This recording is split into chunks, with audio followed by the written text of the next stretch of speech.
Thank you to patrons Boxy, Beely V, Noah Towell, Bo, Talamar Von Geist, Beefcake, Bradley Taylor, and Silky Wilkie for making shenanigans like this possible. Ixidor's Thousand Faces. Keyword soup board buff based on how many keywords each of your creatures have. 38 lands is the type of real estate investment scheme you need to afford those dreams. Charming Prince, which is Flicker. All right, then there's a copier. 4 draw in a goddamn Azorius deck. We've got 5. We have more mana dorks than we do card draw. That is green behavior. I need you to do better than that. Clone Bone, 14. That's reasonable if that's your primary gimmick. 5 counter spells, 5 disruption, double strike. Do you need double strike though? Versus like why? I'm wondering like why would you need double strike over just get a goddamn clone? This ETB is crazy. This ETB seems like the deck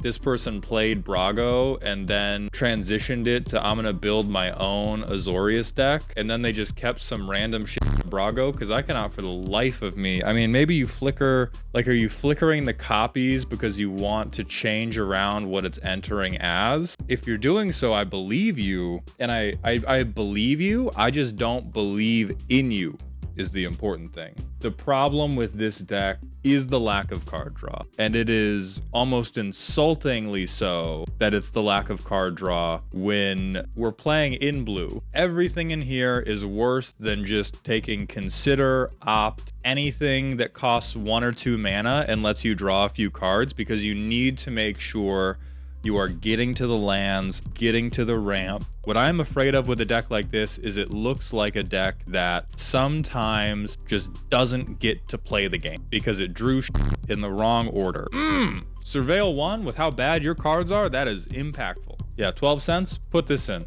Put this in instead of Welcoming Vampire. I think this is funny, I think this is funny, and I would rather put in stuff that, yeah, does funny things with the deck rather than with literally everyone. Remember to vote 2024. Up cheaters are all candidates. Okay, so there's Augustine the Fourth, Talion, Big Stinky, and Yes Man. In case of losing election, campaign policies, fear, idolized, moderation, oppression, ooblet, propaganda, stasis, Jesus. Debate me. All right, so this is all the removal. Reality, illusion of choice, Z-lands, ye advert props. Those are our mana rocks, useful tools. Okay, based on how this is going so far, it looks like the deck is mostly a Tivit. I hate that this deck is semi-functional. It's not strong, but I don't think it's meant to be strong. It's certainly, this deck is able to play Magic the Gathering with some of the most accurate tags I have ever seen. You're one of the only decks that has the official Malltown approval for property taxes. This could be funny. Yeah, this is literal filibustering. This is heat. I think this can replace Aven Mind Sensor instantly. I don't think Aven Mind Sensor is doing much for you at all.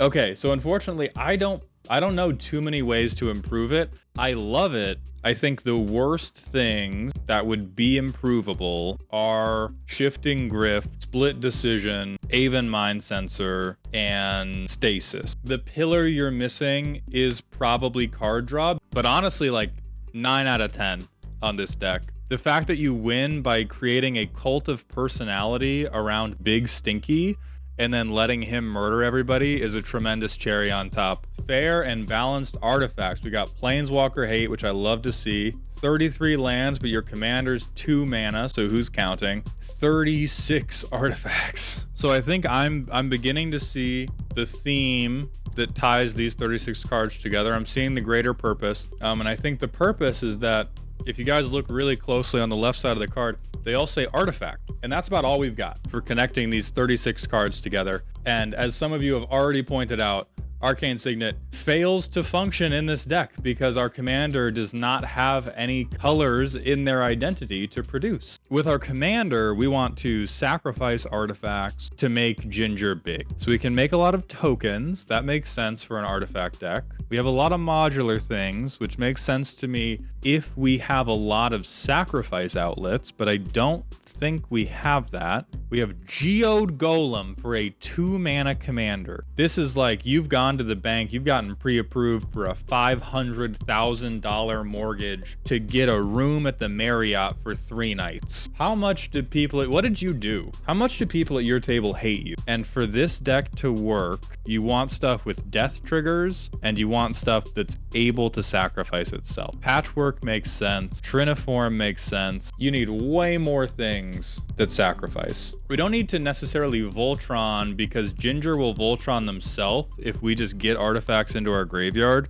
Alchemist's Vial is a sacrificial thing, and it can stop a blocker, and it replaces itself, which, more important than anything, you need to be able to replace the cards you play as you play them. Salvager of Ruin would be great. It can either get your commander back, or it can get one of your other sacrifice pieces back and then buff your commander. So I would say Salvager of Ruin, Post Haste. Ichor Wellspring is definitely playable, but we do need more ways to sacrifice our artifacts. The point we're at right now with this deck is, hey, what if we didn't really do anything? Yeah, Metalwork Colossus would be good. So now that we have all these sack things, you then need to look for ways to make little artifacts. My name is Rograk. You killed my 307 brothers. Prepare to die. Also, Keitel is here. All right, we've got tags on. Bounce lands are peak.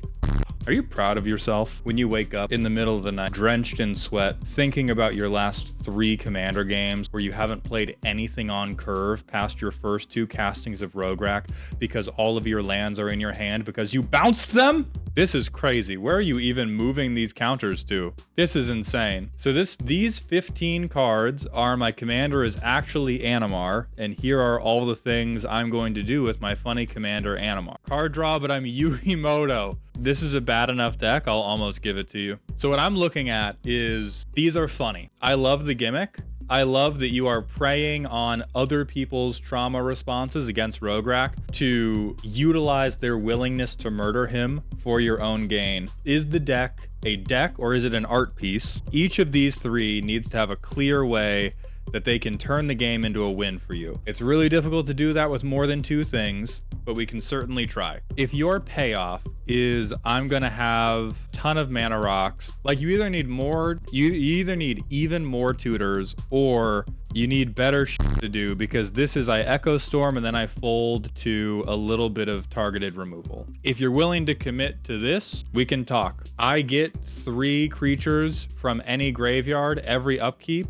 We can talk. Precursor Golem, we could talk. We could talk. Especially about Simulacrum Synthesizer, we could talk. You might have to devote a little bit more to these like expensive mana rocks, but this even works with Bobblehead. But these will present more dangerous for you to be doing than tee-hee, I'm gonna flick my Bobblehead, which is a fun thing to do. I'd be out here flicking my Bobblehead all the time. But cut Arcbound Slasher, please. It hurts me to look at it, even though it is a very good boy and I'd like to give it tummy scritches. The things I would recommend is you need a lot more mana, because all of the things you want to do cost $1 million. As much as you can, you want your ramp and your card draw to be non-permanent, so that Genesis Storm, when you do it, because realistically, you're gonna get to do it 2 or 3 times, maybe 4 if you're lucky. But you need those 4 to count. When we Genesis Storm, we never want to find Arcbound Slash. Anything that says sacrifice a creature but doesn't care about the creature's stat line, like Evolutionary Leap, is gonna be hot for you. This is a good gimmick, and I may not rip you off because I'll credit you, but I will rip you off. 162, 39 lands. Honestly, this is high. I say if you have fewer than 33, you're smoking crack. If you have more than 38, you've probably taken too big of a Xanax, unless you have a landfall strategy. Here's what I'll say about this deck. You need to decide if you're a zombie deck or a good deck. It's not racist against zombies. They're just worse than good people. And so really the most powerful thing you have in this commander is you have an on-demand, instant speed,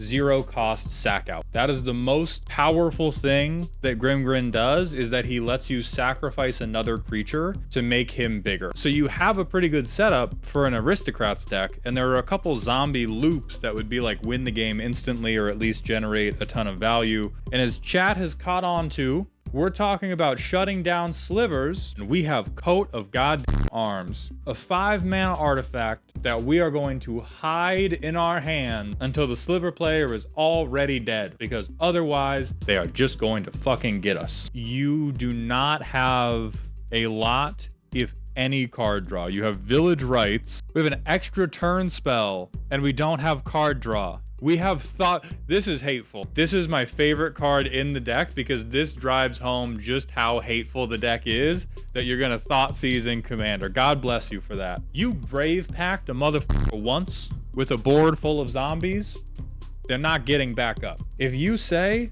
I just talked to my boy Erebos once, when you have Grimgrin out and like Gravecrawler or a way to make a couple zombies, they're not getting back up. If you cast Wash Away once on turn 4 and then are out of responses on turn 6 because you're holding Empty the Laboratory, Ghoul's Night Out, Dread Summons, and Dark Salvation, you are going to fucking die. Remember to stay toxic.